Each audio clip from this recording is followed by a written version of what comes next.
Hello students and जय Hind. I welcome you all to Magnet Brains, एक ऐसा platform जहां क्लास 1 से लेकर क्लास 12 तक एंड बियॉन्ड सारा क्वालिटी एजुकेशनल कंटेंट आप लोगों तक एक्सक्लूसिवली फ्री ऑफ कॉस्ट लेकर आया जाता है। मतलब ये कि यहाँ कभी ऐसा नहीं होता कि आपको किसी पर्टिकुलर सब्जेक्ट के 1 या 2 चैप्टर एक्सेस करने के लिए मिले और उसके बाद आपसे ये बोला जाए कि भाई बचा हुआ कंटेंट अगर आपने देखना है तो उसके लिए या तो आपको किसी तरीके की कोई फीस देना पड़ेगी या कोई पेड सब्सक्रिप्शन लेना पड़ेगा। ऐसा मैग्नेट ब्रेन्स पर नहीं होता। मैग्नेट ब्रेन्स प्रतिबद्ध है आप लोगों तक सारा quality educational content exclusively free of cost लेकर आने के लिए, जिसकी मदद से आप लोग ना सिर्फ अपने एग्जामिनेशन में अच्छे से अच्छा परफॉर्म करें और बढ़िया से बढ़िया मार्क्स लेकर आएं, बट साथ ही साथ आप लोग अपने करियर्स में अच्छे से अच्छा परफॉर्म करें, अच्छे अच्छे पदों पर पहुंचे और देश की तरक्की और उन्नति में आप लोग भी अपना योगदान दें, आपका भी अपना एक कंट्रीब्यूशन हो। यही मैग्नेट ब्रेन्स का ध्येय है और इसी को ध्यान में रखकर हम लोग आगे बढ़ रहे हैं। एंड इसी नोट पे हम अपने आज के सेशन की शुरुआत करेंगे। तो आज का जो हमारा सेशन है इसमें हम हमारी क्लास 11 की ज्योग्राफी की किताब इंडिया फिजिकल एनवायरनमेंट, इसका चैप्टर नेचुरल वेजिटेशन, इसके कंप्लीट चैप्टर रिवीजन का second and final part cover करने वाले हैं। इसके पहले वाले पार्ट में हम लोगों ने ये देख लिया था कि हिंदुस्तान में कितने तरीके का वेजिटेशन है, कितने तरीके के फॉरेस्ट होते हैं, कहां कहां पे कौन से फॉरेस्ट आपको देखने को मिलते हैं, किसकी क्या कैरेक्टरिस्टिक्स हैं, क्या किस तरीके की जो वुड्स या टिम्बर्स आपको वहां से मिलती हैं इंपॉर्टेंट किस्म की, इन सबके बारे में हम लोगों ने बातचीत कर ली थी। आज इसके आगे से हमको अपने इस पर्टिकुलर चैप्टर के डिस्कशन को कंटिन्यू करना है। तो इस पर्टिकुलर सेशन में हम लोग इस चैप्टर में टाइप्स ऑफ फॉरेस्ट के बाद में जितनी भी चीजें बची हुई इन सबको कवर करेंगे। This is going to be the last topic of this particular chapter और इसमें हम लोग इसको एंटायरिटी में करके खत्म करेंगे। So now without any further ado here we begin. चले शुरू करते हैं। तो पहला टॉपिक जो हमको पढ़ना है उसका नाम है forest conservation. Forests have an intricate interrelationship with life and environment. These provide numerous direct and indirect advantages to our economy and society. Hence, conservation of forest is of vital importance to the survival and prosperity of humankind. देखिए इसमें कोई शक की बात नहीं है कि हमारी जो आसपास में जो भी ग्रीनरी होती है, जो भी हमारे पास में पेड़ पौधे होते हैं, उनका हमारी ज़िंदगी के ऊपर एक बहुत पॉजिटिव इम्पैक्ट पड़ता है। अब अगर आप उनको हटा देंगे और उसके बाद उसी जगह पर अपनी ज़िंदगी को कंटिन्यू करेंगे तो आपको अपनी लाइफ में समझ में आएगा कि कहीं ना कहीं क्वालिटी ऑफ लाइफ अफेक्ट हो गई है। वो क्वालिटी ऑफ लाइफ के ऊपर कुछ ना कुछ एक असर पड़ा है, एक इफेक्ट आया है, एक इम्पैक्ट आया है, क्योंकि वहाँ पे वो वाइल्ड लाइफ जो है या फिर वो जो भी आपका ग्रीनरी या प्लांटेशन वगैरह था उसको साफ कर दिया गया। आप इस चीज़ को डायरेक्ट महसूस कर देख सकते हैं। इसमें मतलब ऐसा कोई अगर मगर वाली बात नहीं है। तो ये बहुत क्लियर चीज़ है कि आपका जो फॉरेस्ट है कहीं पे भी अगर होते हैं, फॉरेस्ट भी छोड़िए, अगर हम लोग अगर कहीं पे छोटे लेवल पर थोड़ा बहुत अगर कहीं पे कुछ प्लांटेशन करते हैं, कुछ गार्डन वगैरह भी लगाते हैं, उसका भी हमारी ज़िंदगी पे एक पॉजिटिव असर देखने को मिलता है। तो फॉरेस्ट की अगर बात की जाएगी वो तो फिर बहुत बड़े लेवल पर जो है इस तरीके से आपको जो वेजिटेशन देखने को मिलता है उसका ऑब्वियस सी बात है आपकी ज़िंदगी के ऊपर और आपके आसपास के एनवायरनमेंट के ऊपर एक बहुत बड़ा और एक बहुत पॉजिटिव असर आपको देखने के लिए मिलता है। तो सही कहा गया है कि फॉरेस्ट जो है उनका एक इंटर रिलेशनशिप होता है लाइफ के साथ में और एनवायरनमेंट के साथ में। एक बड़ा इंट्रिकेट इंटर रिलेशनशिप होता है आपकी ज़िंदगी पे और आपके एनवायरनमेंट पे। अगर फॉरेस्ट हैं तो उसका एक पॉजिटिव असर आपको लाइफ और एनवायरनमेंट पे देखने को मिलेगा और अगर नहीं है तो उसका एक नेगेटिव इम्पैक्ट समझ में आता है। These provide numerous direct and indirect advantages to our economy and society. इसमें भी कोई शक की बात नहीं है कि आपकी जो पूरी अर्थव्यवस्था है, आपका जो पूरा समाज है, इसको बहुत से इससे डायरेक्ट और इनडायरेक्ट फायदे भी होते हैं। अब जंगल वगैरह हैं, ऑक्सीजन ज़्यादा मात्रा में है, आपका जो पूरा इन्वायरमेंट है वो काफ़ी ज़्यादा साफ सुथरा है, तो इसका एक बड़ा फ़ायदा मिलता है। इसका एक बहुत पॉजिटिव इम्पैक्ट आपको देखने के लिए मिलता है आपकी ज़िंदगी के ऊपर। साथ ही साथ आपको बहुत सी चीज़ें, बहुत सा फॉरेस्ट प्रोड्यूस जो है इन जंगलों से प्रोवाइड होता है, तो आपकी ज़िंदगी के ऊपर असर अच्छा पड़ता है इसका। शहद की बात कर लेते हैं। एक होता है कि आप शहद जो है मार्केट से खरीद के खा लें और एक होता है कि शहद जंगलों में जो लगता है वो नेचुरली अकरिंग शहद जो है वो आपको मिल जाए। दोनों में ज़मीन आसमान का अंतर होता है। इसी तरीके से आपको अब एक जगह पे तो पैसे देना पड़ रहा है ना उस शहद के लिए, वो भी जब वो उतनी अच्छी क्वालिटी का नहीं है, और एक जगह आपको पैसे दिए बिना अगर आप शहद वगैरह इकट्ठा कर सकते हैं खुद या फिर किसी से करवा सकते हैं आपके बिहाफ पर, अगर वो जंगल से आपको लाकर दे दे बहुत शानदार और अच्छी क्वालिटी का शहद जिसके लिए आपको पे भी नहीं करना पड़ रहा, तो कहीं ना कहीं आपको बहुत सी चीज़ें जंगलों से मिलती हैं जो आपकी ज़िंदगी पर एक बहुत अच्छा असर डालती हैं, आपकी लाइफस्टाइल पर असर डालती हैं। इसी तरीके से अगर टिम्बर की बात की जाए, बड़े लेवल पर टिम्बर जो है वो आपको मिलता है और भी बीसियों तरीके की जो है चीज़ें मिलती हैं। कई सारे ऐसे जंगल्स होते हैं जहाँ पे कुकून आपको बहुत सारे मिलते हैं सिल्क के, तो वहाँ से फिर कुकून इकट्ठा करके उनसे सिल्क की खेती की जाती है। तो कहने का मतलब ये है, अर्ज ये बनता है कि फॉरेस्ट जो है और फॉरेस्ट का जो प्रोड्यूस है इनका एक बहुत क्लियर कट जो है आपको एडवांटेज आपकी जो भी ज़रूरियात होती हैं, एक तो आपकी ज़िंदगी की उनके ऊपर, आपकी जो इकोनॉमी इकोनॉमी होती है उसके लिए और सोसाइटी के लिए आपको बहुत सी चीज़ें यहाँ से मिलती हैं। ये तो खैर डायरेक्ट चीज़ें हो गई, टिम्बर हो गया और ये टिम्बर हो गया, इसके अलावा कुछ फॉरेस्ट प्रोड्यूस आपको दूसरे मिल रहे हैं वो सारे, ये तो खैर डायरेक्ट चीज़ें हो गई। इनडायरेक्ट चीज़ों की बात की जाए, इनडायरेक्ट चीज़ों की अगर बात की जाए, अच्छा इन्वायरमेंट मिल रहा है, बढ़िया बारिश हो रही है उन जंगलों के कारण आपके क्षेत्र में, तो ये सारी की सारी चीज़ें आपकी क्वालिटी ऑफ लाइफ के ऊपर एक बहुत अच्छा असर डालती हैं। हालांकि अब ये कहीं पे लिखा नहीं है कि आपको ये सारी चीज़ें इनसे मिलनी ही मिलनी है, मगर इनके होते हुए अगर कहीं पे लीगली तो ऐसा लिखा नहीं है कि आपको जंगल से जो है ये सारी चीज़ें लेनी है या नहीं लेनी है, मगर ऑब्वियस सी बात है अगर जंगल हैं तो उसका फ़ायदा या फिर उसका इम्पैक्ट आपको इस तरह से देखने के लिए मिलेगा। तो कुल मिलाकर इतना तो समझ में आ गया कि फॉरेस्ट जो है वो इंपॉर्टेंट है, फॉरेस्ट जो है वो रेलेवेंट है और इनके बिना काम नहीं चलेगा। इसलिए इनका जो कंजर्वेशन है वो बहुत इंपॉर्टेंस गेन कर जाता है। अगर आप हमारे पूरे के पूरे ह्यूमन काइंड की प्रॉस्पेरिटी की बात करें या साथ ही साथ अगर आप हमारे पूरे ह्यूमन काइंड के सर्वाइवल की बात करें, तो इनका कंजर्वेशन जो है फॉरेस्ट का, जो भी तरीके का आपका फॉरेस्ट हो, जो भी उसकी वैरायटी हो, इनका कंजर्वेशन बहुत इंपॉर्टेंट हो जाता है। इसका कंजर्वेशन एक कह सकते हैं आप साइन क्वा नन हो जाता है। साइन क्वा नन का मतलब है जिसके बिना काम नहीं चल सकता। तो एक तरीके से कंजर्वेशन ऑफ फॉरेस्ट जो है बहुत वाइटल और बहुत इंपॉर्टेंस रखता है अगर आप ह्यूमैनिटी का भला चाहते हैं प्लस ह्यूमैनिटी के सर्वाइवल को आप प्रॉस्पेरस रखना चाहते हैं। तो इन्हीं सारी बातों को ध्यान में रखते हुए हमारी जो सरकार थी, हमारी भारत सरकार ने एक nation wide forest conservation policy को बनाया और अडॉप्ट किया था 1952 में, विच वॉज फर्दर मॉडिफाइड इन 1988। तो ये सारी बातें अब देखिए, ऐसा है कि जंगल हमारे लिए बहुत ज़रूरी हैं, बचपन से हमको पढ़ाया जाता है पेड़ लगाने चाहिए, फॉरेस्ट का एक पॉजिटिव इम्पैक्ट हमको हमारी ज़िंदगी के ऊपर समझ में आता है। इन सारी बातों को ध्यान में रखते हुए, इन सारी बातों को की इंपॉर्टेंस या रेलेवेंस समझते हुए गवर्नमेंट ऑफ इंडिया ने एक नेशन वाइड फॉरेस्ट पॉलिसी या फॉरेस्ट कंजर्वेशन पॉलिसी जो है, जंगलों के या वनों के संरक्षण की जो पॉलिसी है, उसको प्रपोज किया था एंड 1952 में इस पॉलिसी को अडॉप्ट कर लिया था। यानी कि आज़ादी के बहुत जल्दी जो है, आज़ादी के बाद जल्दी से ही हम लोगों को बात समझ में आ गई थी कि फॉरेस्ट कंजर्वेशन एक ऐसी चीज़ है जिसके ऊपर ध्यान देना पड़ेगा, नहीं दिया तो फिर दिक्कतें होंगी। तो 1952 में हमने एक फॉरेस्ट पॉलिसी अडॉप्ट कर ली थी और उसको फर्दर 1988 में जो है हमने मॉडिफाई किया था।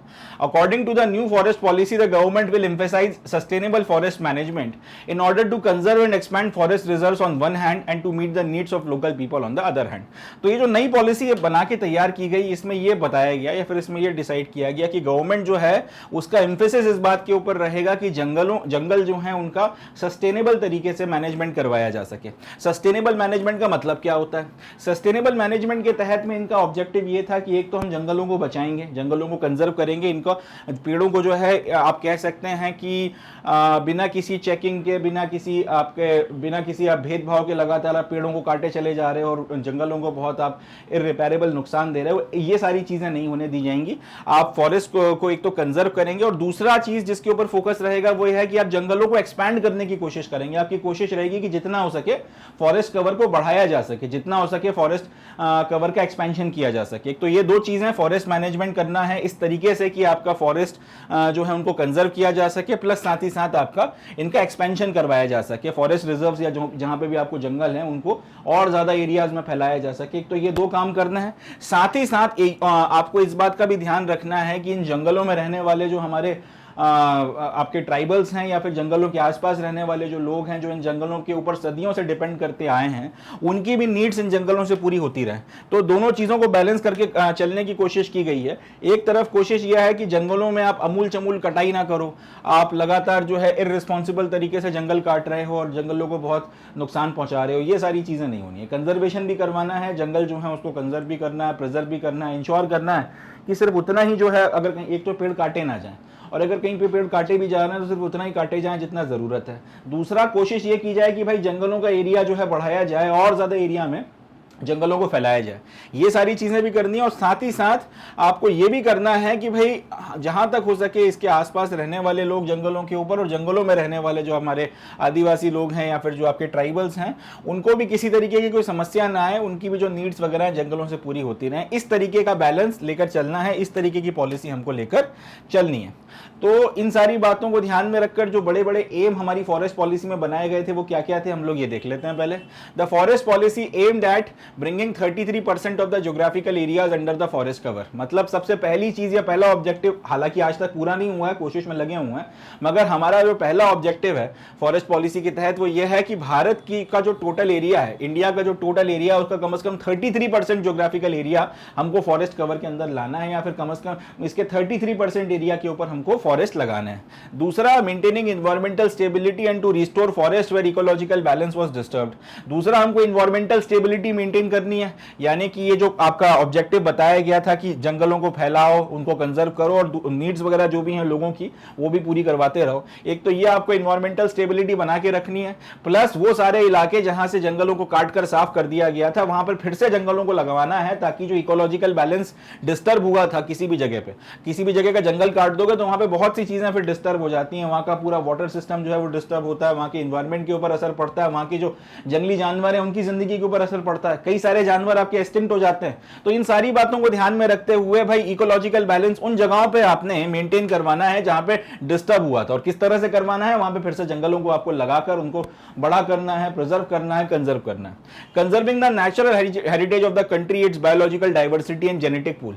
साथ ही साथ इस देश का जो नेचुरल हेरिटेज है, जो चाहे आप फ्लोरा की बात कर लें, चाहे फौना की बात कर लें, जंगलों की बात कर लें, या जंगलों में होने वाले आपके जो जानवर वगैरह जो नेचुरली हिंदुस्तान में हुए हैं, होते हैं, इनको कंजर्व करना है। इंडिया की जो बायोलॉजिकल डाइवर्सिटी है इसको बना के रखना है, और हमारे जानवरों का जो जेनेटिक पूल है इसको भी प्रिजर्व करना हमारी एक जिम्मेदारी बन जाती है। इसके बाद में check soil erosion, extension of the deserts land and reduction of the floods and droughts.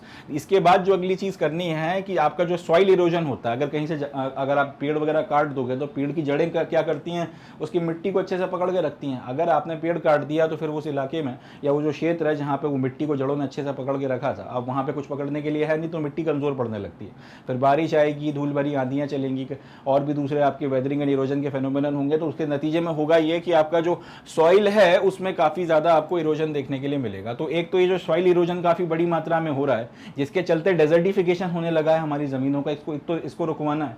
Soil erosion रोकने के लिए आपको कोशिशें करनी है। इनफैक्ट अभी आपने लेटेस्ट में सुना भी होगा, एक फेमस गुरु हैं जिनका नाम सदगुरु है, उन्होंने पूरा का पूरा एक कैंपेन चलाया था सेव सॉइल को लेके, कि भाई आपको अपनी मिट्टी जो है वो बचानी है। सेव सॉइल के नाम से एक बड़ा ग्लोबल कैंपेन चलाया था, कभी यूट्यूब पे सर्च करिएगा, इसके बारे में काफ़ी सारी चीज़ें मिलेंगी। अब वो सॉइल को बचाने के ऊपर इतना एम्फेसिस क्यों दे रहे हैं, उसका उन्होंने एक बड़ा खूबसूरत एक्सप्लेनेशन भी दिया है, वो भी आपको अच्छा लगेगा देखकर, तो चाहें तो उसको देख सकते हैं आप। तो एक तो ये कि सॉइल इरोजन को रोकना है। दूसरा, जो डेजर्ट लैंड्स वगैरह आपकी बढ़ रही हैं, सॉइल इरोजन होने के चलते जो आपका ज़मीनों का कहीं ना कहीं हम इस तरह से कह सकते हैं डेजर्टिफिकेशन हो रहा है, रेगिस्तानीकरण हो रहा है, इसको रोकना है। प्लस इन दोनों चीज़ों के चलते कई जगहों पर अगर ड्रॉट्स पड़ जाते हैं, कई जगहों पर अगर फ्लड्स आ जाते हैं, तो इन चीज़ों को भी रोकना है। बेसिकली अगर आप एक के ऊपर काम करोगे तो बाकी चीज़ें अपने आप इंटर रिलेटेड हैं, वो सेट होती चली जाएंगी। अगर आपने सॉइल इरोजन को ठीक तरीके से कंट्रोल कर लिया तो डेजर्टिफिकेशन नहीं होगा, डेजर्टिफिकेशन नहीं होगा तो ड्रॉट्स अगर आते हैं तो वो बंद हो जाएंगे, और अगर फ्लड्स आते हैं तो अगर पूरी तरह बंद नहीं होंगे एकदम से, तो कम से कम उसमें कमी आपको देखने के लिए मिलेगी। ये सारी की सारी चीजें आपस में इंटर रिलेटेड हैं। Increasing the forest cover through social forestry and afforestation और डिग्रेडेड लैंड्स। अब कहीं पे फॉरेस्ट कवर बढ़ाना है तो उसके लिए भी जो है आपको प्रयास करने पड़ेंगे। अब मगर सवाल उठता है कि आप फॉरेस्ट कवर बढ़ाने के लिए जंगल लगाने हैं या जंगलों का एरिया बढ़ाना है, तो आप कैसे बढ़ाओगे? उसके लिए फिर कई सारे तरीके अपनाए गए, जिसमें से अल्टीमेटली ये डिसाइड किया गया कि भाई आप फॉरेस्ट कवर बढ़ाने के लिए तो सोशल फॉरेस्ट्री का इस्तेमाल करोगे।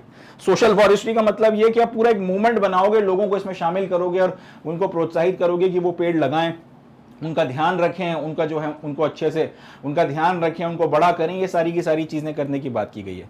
एफॉरेस्टेशन यानी कि काफ़ी बड़े लेवल पर आपका सरकारी तौर पर भी और प्राइवेट तौर पर भी, समाज को भी साथ में लेकर बड़े लेवल पर आपने जंगलों को फिर से जो है पुनर्स्थापित करना है। आपने फिर से जो है सबसे आपने फिर से क्या करना है कि आपने फिर से पेड़ वगैरह लगाने, जो भी आपकी डिग्रेडेड लैंड है इसके ऊपर आपने पेड़ वगैरह लगाने। Increasing the productivity of forest to make timber, fuel, fodder and food available to rural population dependent on forest and encourage the substitution of wood. इसके अलावा फॉरेस्ट की प्रोडक्टिविटी बढ़ानी है, ताकि फॉरेस्ट की प्रोडक्टिविटी बढ़ाने का देखिए सीधा सीधा मतलब यह है कि और ज़्यादा आप जो है फॉरेस्ट कवर को इंक्रीज करें, ताकि अगर किसी एक जगह से आपको अपनी ज़रूरत के हिसाब से अगर कुछ चीज़ें लेना पड़ रही हैं, फॉरेस्ट से कुछ पेड़ काटना पड़ रहा है, तो उसका कंपनसेशन कहीं कहीं और पर होता रहे। तो इसी बात को ध्यान में रखते हुए फॉरेस्ट प्रोडक्टिविटी को बढ़ाने के लिए आपने करना यह है कि भैया आपने बड़े लेवल पर जंगल लगाने हैं, ताकि दूसरी जगह से काटने तो उसका कंपनसेशन हो जाए, क्योंकि आपको टिम्बर के लिए पेड़ काटने पड़ेंगे, कोई ऑप्शन आपके पास में है नहीं। फ्यूल के लिए लकड़ी का इस्तेमाल होता है, फॉडर के लिए इस्तेमाल होता है, आपके चारे के लिए जो है लोग आप कई बार जो है जंगल के फॉरेस्ट प्रोड्यूस के ऊपर आप डिपेंड करते हैं। ये सारी चीजें आपकी जो रूरल पॉपुलेशन जंगल पर डिपेंड करती हैं, फॉरेस्ट पर डिपेंड करती हैं, उनको बहुत जरूरी है, उसके बिना उनका काम नहीं चल पाएगा। तो ये इंश्योर करवाया जाए कि इनको ये सारी चीजें जंगलों से मिलती रहे, मगर वो जंगलों को नुकसान ना पहुंचाएं।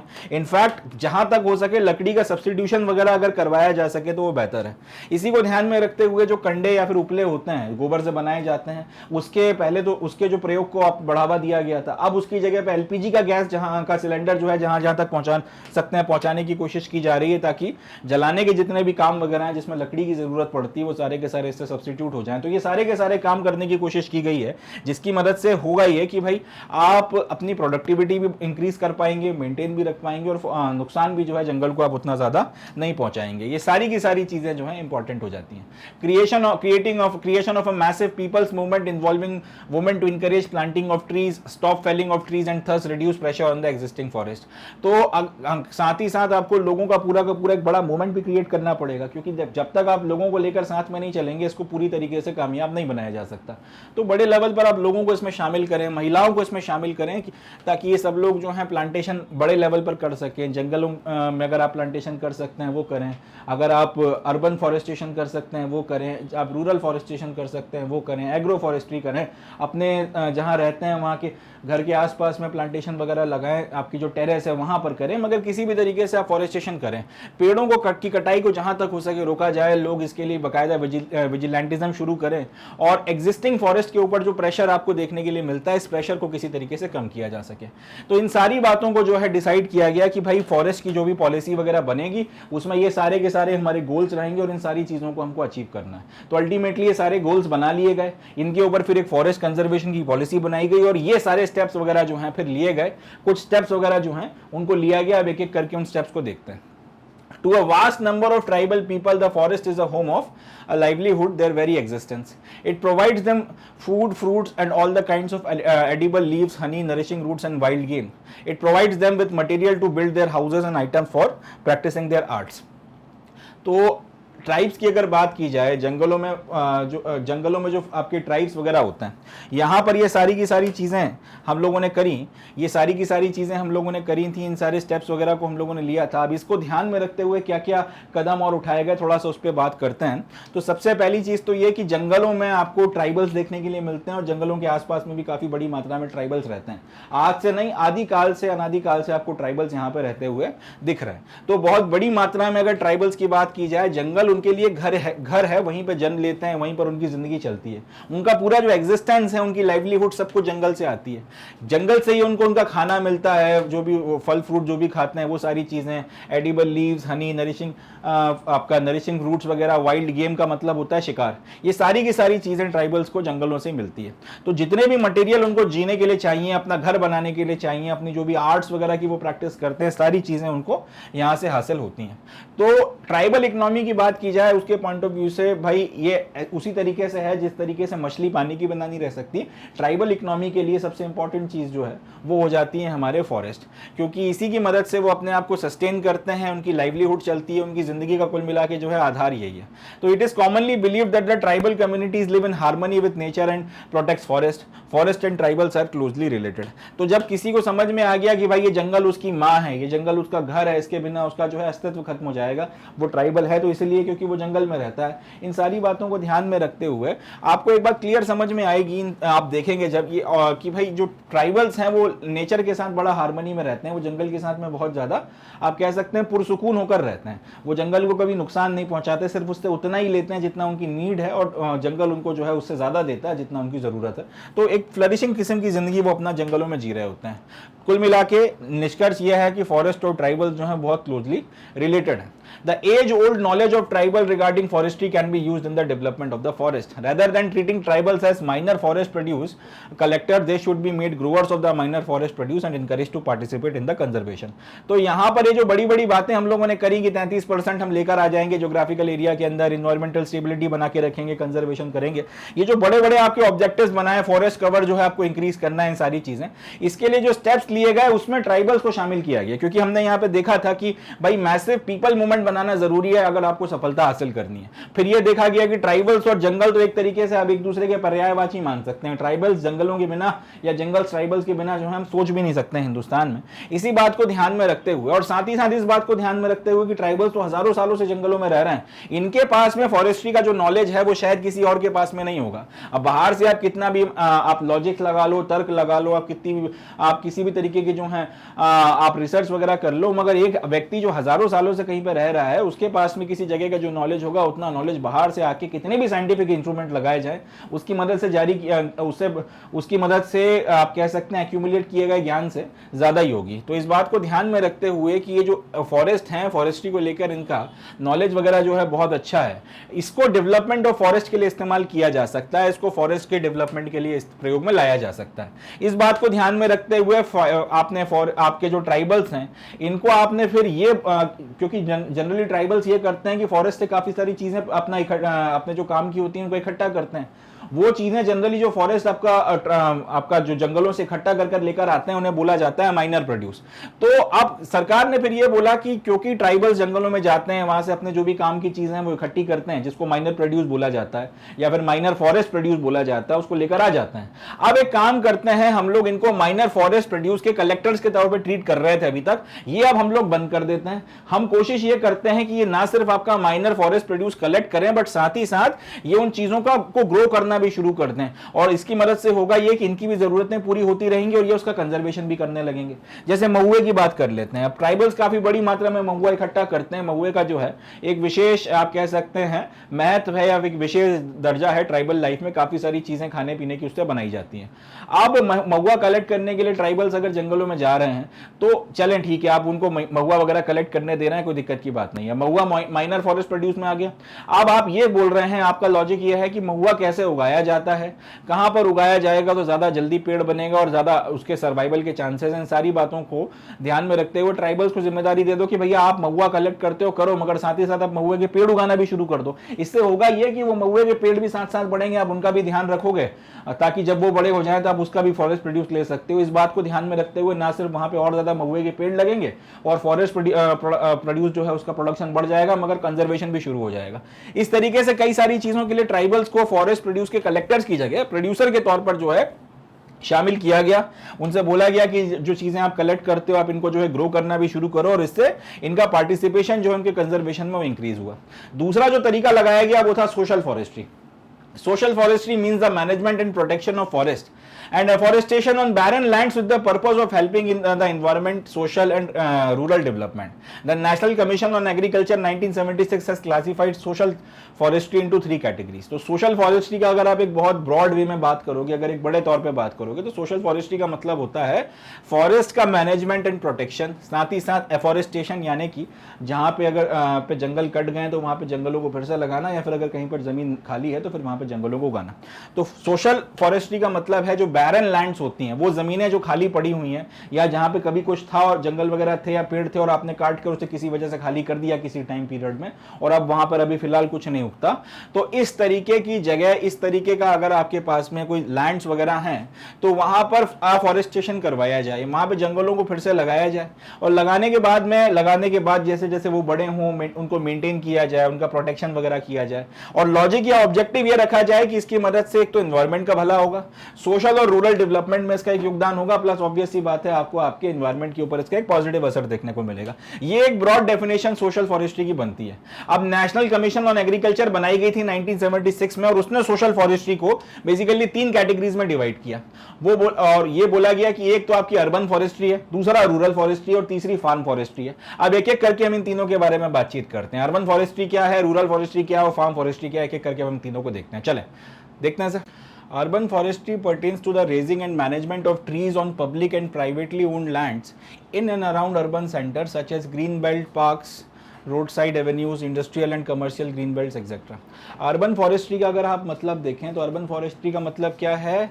अर्बन फॉरेस्ट्री का मतलब है अगर आपके पास में कहीं कोई सरकारी ज़मीन है, किसी शहर में या किसी अर्बन एरिया में कोई सरकारी ज़मीन आपके पास में है, या फिर अगर आपके पास में कोई प्राइवेटली ओन्ड ज़मीन भी है तो उस पे या फिर उसके आसपास के इलाकों में अगर हम लोग पेड़ वगैरह उगा रहे हैं, उनको मेंटेन कर रहे हैं, ग्रीनरी वगैरह अगर हम लोग लेकर आ रहे हैं, तो ये चीज़ जो है अर्बन फॉरेस्ट्री कहलाती है।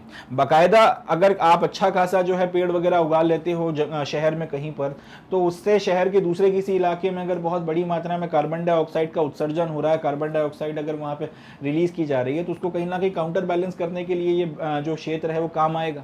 इस तरीके के जो क्षेत्र बन जाते हैं शहरों में जहाँ पे अच्छी खासी ग्रीनरी होती है, कई बार इसको हम लोग ग्रीन बेल्ट भी बोलते हैं, पार्क्स वगैरह भी डेवलप किए जाते हैं, रोड के दोनों तरफ जो है आपके इस तरीके के ग्रीन बेल्ट्स या पेड़ पौधे लगाए जाते हैं, इंडस्ट्रियल और कमर्शियल ग्रीन बेल्ट्स वगैरह बनाए जाते हैं कि कहीं पर अगर इंडस्ट्री लगाई जा रही है तो उसके आसपास में कम से कम इतना पेड़ पौधे लगाए जाएं ताकि जो कार्बन डाइऑक्साइड वो आपका निकालेगी या जो भी आपका हार्मफुल या वेस्ट प्रोडक्ट्स वो निकालेगी उसको बराबर या काउंटर बैलेंस किया जा सके। इस तरीके की व्यवस्था कई बार की जाती है। अब जैसे ये शहर देखिए, अच्छा खासा शहर डेवलप्ड है, ये बढ़िया सा हाईवे बनाया है, मगर इसके दोनों तरफ जो है यहाँ से जो आपका हाई टेंशन लाइंस जा रही है इलेक्ट्रिसिटी वगैरह की, इसके चारों तरफ में आपने खूब सारी ग्रीनरी वगैरह उगा रखी है। नतीजा लॉजिक ये है कि यहाँ से अब जो भी लोग वगैरह रहते हैं ये एनवायरनमेंट को जो भी नुकसान पहुंचाएंगे, जो भी कार्बन डाइऑक्साइड का उत्सर्जन होगा, जो भी कार्बन डाइऑक्साइड रिलीज होगी यहाँ से, वो सारी की सारी काउंटर बैलेंस हो जाएगी इस ग्रीन बेल्ट की मदद से। ये जो पूरा आपका ग्रीनरी वगैरह है, जितना यहाँ पे हम लोग नेचर में CO2 छोड़ेंगे नहीं, उससे ज्यादा ऑक्सीजन वगैरह की मदद से उसे काउंटर बैलेंस कर देंगे।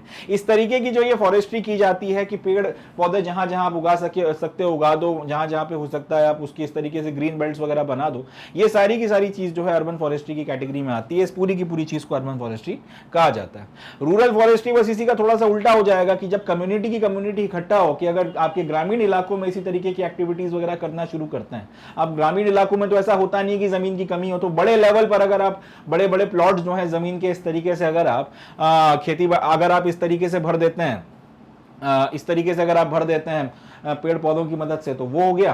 प्लस रूरल फॉरेस्ट्री जो है वो कहीं ना कहीं इंफेसिस करती है agro forestry and community forestry में। थोड़ा सा समझते हैं इसे। एक होता है कि कोई व्यक्ति किसी पर्टिकुलर खेत में अपना फसल वगैरह लगाता है, फसल उगाता है, पर्टिकुलर सीजन में काटता है, उसके बाद में फिर उस जमीन को कुछ वक्त के लिए खाली छोड़ता है, फिर उसके ऊपर फसल उगाता है, और ये प्रक्रिया लगातार चलती रहती है। एग्रो फॉरेस्ट्री ये बोलती है कि आप भाई इस तरीके के पेड़ वगैरह लगाइए जिससे आपको काफी बड़ी मात्रा में कोई चीजें मिल सकें जिनको आप बेच सकें, वो पेड़ आपको काटने ना पड़े और वो पेड़ जो है वो बने रहें और उनसे आप लगातार सामान हासिल करते रहें। इससे होगा ये कि पेड़ बने रहेंगे तो इन्वायरमेंट के ऊपर एक गलत असर नहीं पड़ेगा, प्लस आपकी भी जो है खेती बाड़ी चलती रहेगी। थोड़ा सा समझते हैं। लेट्स से ये एक खेत है। अब यहाँ पर लगातार जो है किसान आपका हर सीजन में फसल लगाता है, फसल काटता है, फसल लगाता है, फसल काटता है। तो एग्रो फॉरेस्ट्री ये बोलती है कि आपकी जो फसल लगाते हो काटते हो वो तो चलने दो।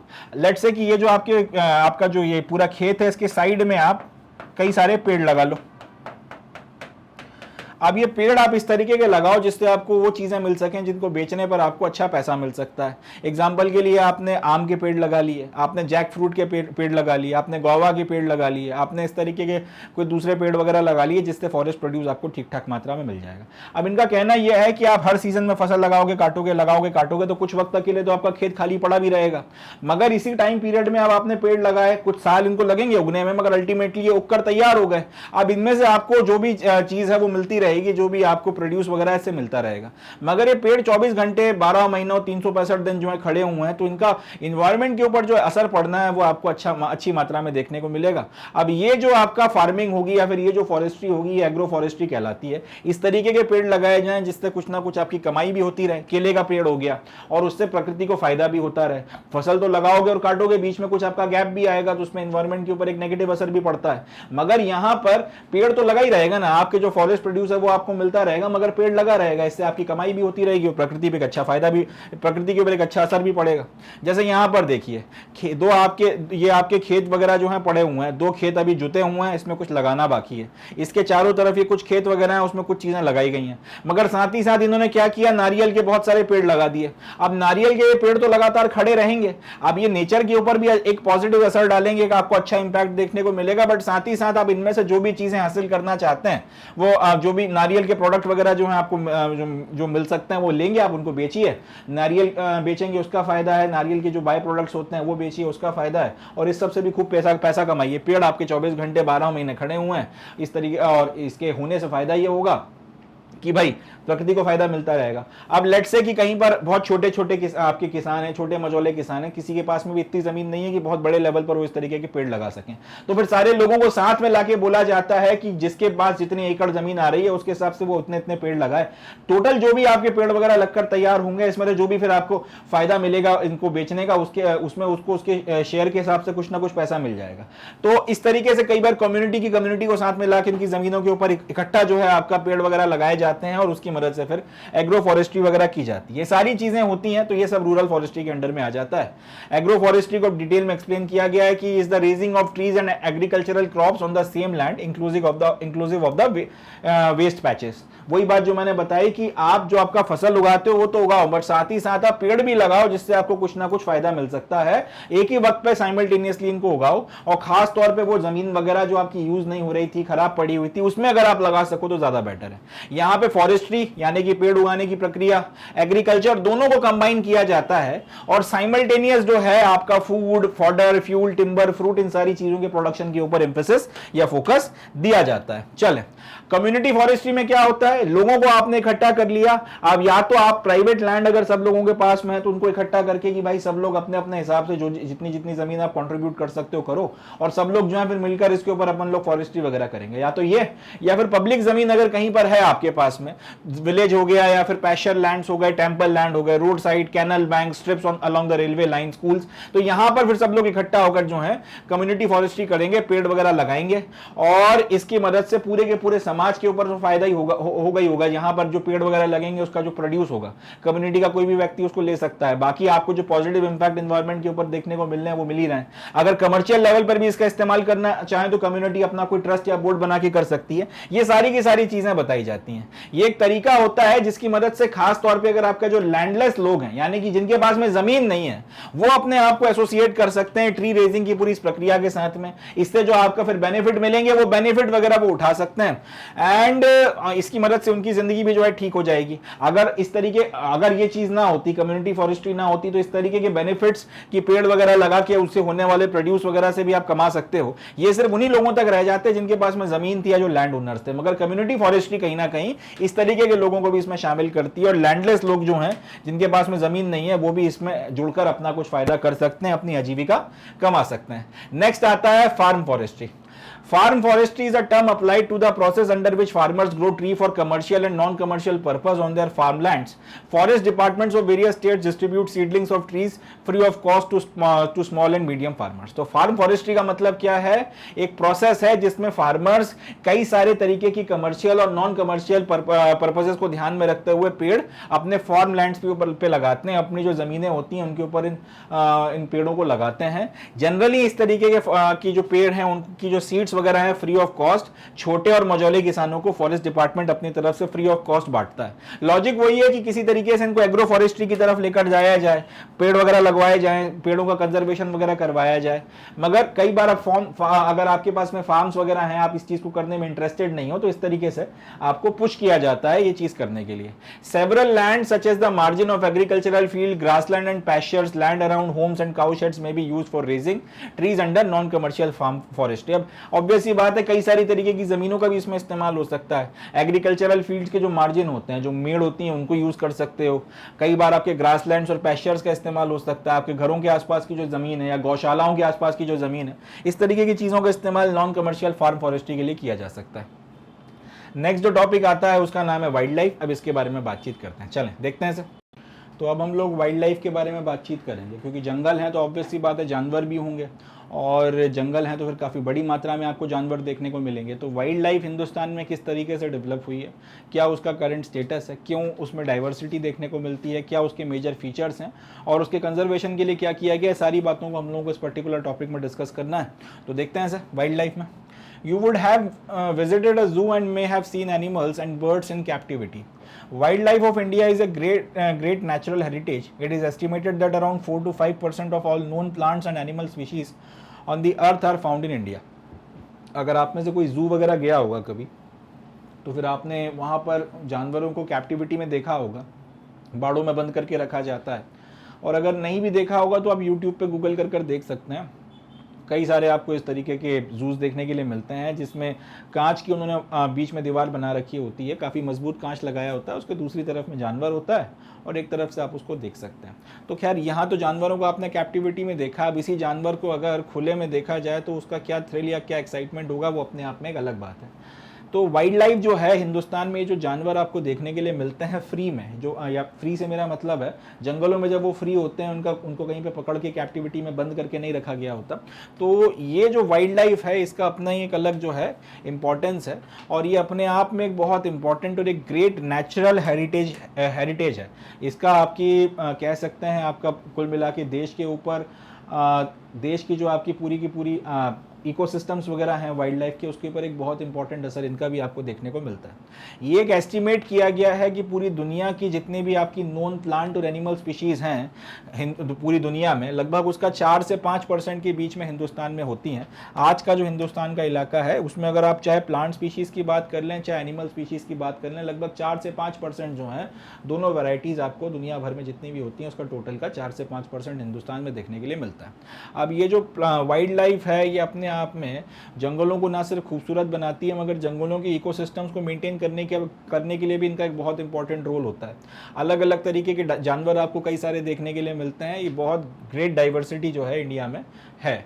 जैसे एक वन हॉर्न राइनोसोरस जो है वो देखने को मिलता है, चीता हो गया, टाइगर हो गया, मोर हो गया, हाथी हो गए, आपके शेर हो गया, हिरण हो गए, काफ़ी बड़ी मात्रा में आपको ये जानवर देखने के लिए मिलते हैं। अब सवाल ये उठता है कि हिंदुस्तान में आखिर इतनी डाइवर्सिटी क्यों है हिंदुस्तान में। अब हमने कह दिया कि भाई 4 से 5% पूरी दुनिया में जितनी वाइल्ड लाइफ है उसका 4 से 5% हिंदुस्तान में होता है, और उसमें भी ऐसा नहीं है कि एक तरीके के या दो तरीके के जानवर हों, 50 तरीके के जानवर आपको देखने के लिए मिलते हैं। तो एक बड़ा इंटरेस्टिंग क्वेश्चन उठता है कि आखिर हिंदुस्तान में इतनी ज़्यादा बायोडाइवर्सिटी क्यों है, और साथ ही साथ हिंदुस्तान में इतनी ज़्यादा आपका एनिमल डाइवर्सिटी भी क्यों देखने को मिलती है, इतने सारे अलग अलग किस्म के जानवर, अलग अलग किस्मों के जानवर आपको यहाँ पे क्यों मिलते हैं। इसका जवाब यह है, the main reason for the remarkable diversity of life form is the great diversity of the ecosystem which this country has preserved and supported through the ages. तो इतनी ज्यादा डाइवर्सिटी आपको जंगली जानवरों में जो देखने को मिलती है उसके पीछे की वजह क्या है, यहाँ पे 50 तरीके के इकोसिस्टम्स हैं हिंदुस्तान में जिनको अच्छे से प्रिजर्व किया गया है, उनमें गजब की डाइवर्सिटी है, और उनको अच्छे से प्रिजर्व किया गया है, उनको बढ़िया तरीके से जो है इतनी शताब्दियों से सपोर्ट किया गया है, तो उन्होंने भी फिर जो है काफी बड़ी मात्रा में डाइवर्सिटी को मेंटेन करके रखा हुआ है। एग्जांपल के लिए राजस्थान के जंगल, राजस्थान की अगर हम लोग बात कर लेते हैं रेगिस्तानों की, तो वहां पे ऊंट वगैरह आपको देखने को मिलते हैं, क्योंकि वो पूरा का पूरा इकोसिस्टम उस तरीके का बना हुआ है। इसी को अगर आप कंपेयर कर लें मध्य भारत के इलाकों से, तो मध्य भारत के जो घने जंगल हैं, सतपुड़ा के जो घने जंगल वगैरह पड़ते हैं, यहाँ पर जो जानवर देखने को मिलते हैं वो इसलिए मिलते हैं क्योंकि इन जंगलों को बहुत अच्छे से कंजर्व करके रखा गया, प्रिजर्व करके रखा गया। अन्नामलाई फॉरेस्ट में अगर आप चले जाइए या फिर नीलगिरी के फॉरेस्ट में अगर आप चले जाइए, वहां पे अलग तरीके का इकोसिस्टम देखने को मिलेगा, अलग तरीके के जानवर देखने को मिलेंगे। तो क्योंकि काफी बड़े लेवल पर इकोसिस्टम्स को प्रिजर्व कर रखा गया है, उसके नतीजे में, उसके नताइज में हुआ यह है काफी बड़ी मात्रा में आपको डाइवर्सिटी वाइल्ड लाइफ में देखने के लिए मिलती है। असम में अलग तरीके की कहानी चल रही है, हिमालय के आपके अपर स्लोप्स में अलग तरीके की कहानी चल रही है। Over the years their habitats has been disturbed by human activities and as a result their numbers have dwindled significantly। But फिर वही बात है कि अब जब इंसान ने किसी जगह पर हाथ पैर डालना शुरू कर दिए तो नुकसान होना शुरू हो जाएगा। हमने ना सिर्फ हमारे इकोसिस्टम्स को अब नुकसान पहुंचाना शुरू किया है बीते हुए 60-70 सालों में, इनफैक्ट 20-30 सालों में, 40 सालों में काफ़ी ज़्यादा नुकसान जो है इंडस्ट्रियल एक्सप्लॉयटेशन या कमर्शियल एक्सप्लॉयटेशन के तहत हुआ है। तो हमने ना सिर्फ हमारी जो ह्यूमन एक्टिविटीज़ ने ना सिर्फ हमारी इकोसिस्टम्स को असर डाला है, हमारे जंगलों पर असर डाला है, मगर साथ ही साथ इसके ऊपर डिपेंडेंट जो हमारी वाइल्ड लाइफ है उसके ऊपर भी एक इम्पैक्ट आपको देखने को मिला है। तो जैसे जैसे इन एक्टिविटीज़ के चलते हमारे इकोसिस्टम्स पे असर पड़ा, हमारे जंगल कटे, वैसे वैसे वाइल्ड लाइफ भी जो है उनका नंबर अब धीरे धीरे कम हो रहा है। काफ़ी सारी जो स्पीशीज़ हैं वो आपकी एक्सटिंक्ट हो गई हैं, कई सारी स्पीशीज़ आपका एक्सटिंक्ट होने की कगार पे हैं, बहुत से जो जानवर हैं वो बहुत कम मात्रा में बचे हुए हैं तो उनको क्रिटिकली इंडेंजर्ड की कैटेगरी में रखना पड़ रहा है। ये सारी चीज़ें जो हैं देखने को मिलती हैं। तो कई सारी आपकी स्पीशीज़ हैं अब वो विलुप्त होने के कगार पर हमारी कई हरकतों के चलते पहुंच गई हैं। तो some of the reason important reasons of the for the declining of wild life are as follows. अब फिर भी मगर ये तो खैर क्लियर है कि इंसानों की हरकतों के चलते ये सारी चीजें हुई हैं, बट फिर भी अगर कैटेगराइजेशन किया जाए कि क्या हम ऐसी गड़बड़ कर रहे हैं जिसके चलते इस तरीके से बड़े लेवल पर डिक्लाइन आ रहा है वाइल्ड लाइफ में, अगर उसकी बात की जाए तो उसके कुछ इंपॉर्टेंट रीजंस हैं, एक एक करके देखते हैं। पहला, industrial and technological advancement bought about a rapid increase in the exploitation of forest resources. ये बड़ा इंपॉर्टेंट पॉइंट है कि जैसे जैसे इंडस्ट्रियल और टेक्नोलॉजिकल एडवांसमेंट होता चला गया वैसे वैसे आपका जो एक्सप्लॉयटेशन करने का रेट था फॉरेस्ट रिसोर्सेज का या फॉरेस्ट प्रोड्यूस का वो बढ़ गया। पहले अगर आपके पास में अगर लेट से लोग थे और आपको अगर जंगल काटने थे और आप उनके हाथ में कुल्हाड़ी देकर आप भेज देते थे तो वो कुल्हाड़ी की मदद से जंगल काटते थे तो उसका रेट कम रहता था। ज़्यादा अगर जंगल को नुकसान पहुंचाना भी है तो वो इतना ज़्यादा रेट पर, उतने ज़्यादा कह सकते हैं दर पर आप वो नहीं पहुंचा पाते थे। मगर जैसे ही आपके पास में एडवांस मशीनें आई हैं जो पेड़ काटने में कई बार आपको 1 दिन लग जाता था या 2 दिन लग जाते थे, वो कुछ मिनट्स में आपका वो काट के गिरा दे रही है। इस सारी चीज़ों के चलते हुआ यह है जंगलों का बहुत बड़े लेवल पर आपका कमर्शियल एक्सप्लॉयटेशन जो हो रहा था, एक तो वो बढ़ गया उसका जो लेवल है वो, और दूसरा जिस रेट पर वो एक्सप्लॉयटेशन हो रहा था टेक्नोलॉजिकल एडवांसमेंट के चलते वो बढ़ गया। इंडस्ट्री की डिमांड बढ़ गई तो उसके चलते ये बढ़ गया। More and more lands were cleared for agriculture, human settlement, road mining, reservoir etcetera. ये भी एक बहुत बड़ा दुर्भाग्य रहा है कि बहुत बड़े लेवल पर क्योंकि जनसंख्या बढ़ रही है तो उनको खिलाना पड़ेगा, उसके लिए एग्रीकल्चर करना है, तो बड़ी मात्रा में जंगलों को साफ कर जमीन को कृषि योग्य बनाया गया, एग्रीकल्चर के हिसाब से तैयार किया गया, उसके चलते जंगलों को काटा गया। बड़े लेवल पर ह्यूमन सेटलमेंट करवाने के लिए, रोड्स बनाने के लिए, माइनिंग एक्टिविटी करने के लिए, कहीं पर अगर पानी रोक के रिजर्वायर्स बनाना, इन सारी चीजों के लिए भी जो है जंगलों के ऊपर बहुत एडवर्स इफेक्ट पड़ा है। Pressure on forest mounted due to lopping of fodder and fuel wood and removal of small timber by the local people. ये भी एक बात है क्योंकि लोग जो है वो काफी बड़ी मात्रा में जंगलों पर डिपेंड करते हैं, तो कुछ तो आपकी कम्युनिटीज हैं जो सिर्फ उतना ही ले रही हैं जितना उनकी जरूरत है, मगर फिर अब कई बार जो बाहर से लोग आ जाते हैं जो ओवर ग्रेजिंग करवा रहे हैं जंगलों की, वहां से उससे ज्यादा वो हासिल कर रहे हैं जितना उनका क्लेम है। इसके चलते अब फॉडर के लिए, आपका जलाने की लकड़ी हासिल करने के लिए, फ्यूल वुड वगैरह के लिए, अपने फॉडर के नाम पर अपने जो जानवरों को चारा खिलाना है उसके लिए काफी चीजें जो है निकाली जा रही हैं जंगलों से, उसके चलते एक्सप्लॉयटेशन हो रहा है और काफी बड़ी मात्रा में छोटे लेवल पर लोग जो है टिम्बर काट कर ले जा रहे हैं अपने काम के लिए। यानी कि बड़े लेवल पर तो जंगल कट ही रहे हैं मगर इसके अलावा छोटे लेवल पर आपको एक पेड़ की या 2-4 टिम्बर के जो 2-4 पेड़ों की जरूरत पड़ी टिम्बर के लिए तो आपने वो काट के ले गए, कोई देखने सुनने वाला नहीं है। बड़ी मात्रा में आपने कैटल्स को अंदर घुसा दिया, उन्होंने जो है आपका आपने जो पेड़ों के आसपास में जो भी झाड़ झंकड़ और घास फूस उगती है वो सब खा के साफ कर दी। अब उसका जो एक पॉजिटिव इंपैक्ट आपको इकोलॉजिकल सिस्टम पे पूरा देखने को मिलता था, पूरे इकोसिस्टम पे, वो सब खराब हो गया। ये सारी की सारी चीजें जो हैं। इसके अलावा हंटिंग एक्सपोर्ट्स के तौर पर हजारों सालों से जो है किया जा रहा है, राजे महाराजे पहुंच जाते थे, उसके बाद में अंग्रेज आ गए, तो काफी बड़े लेवल पर हंटिंग जो की गई है इनडिस्क्रिमिनेट हंटिंग वगैरह के चलते, एक्सपोर्ट के तौर पर मतलब जानवरों को मारना कई लोगों को जो है अपना शौक लगता था, तो इस तरीके के शौक के चलते हजारों की संख्या में जो है जंगल में आपके वाइल्ड एनिमल्स मारे गए और उसका नतीजा भी जो है आज की तारीख में आपको कई सारे स्पीशीज वगैरह एक्सटिंक्ट होते हुए दिखते हैं। चीता की बात कर लें, चीता हिंदुस्तान में इसीलिए जो है एक्सटिंक्ट हो गया था क्योंकि बहुत आप कह सकते हैं इंडिस्क्रिमिनेट लेवल पर उसकी हंटिंग की गई थी।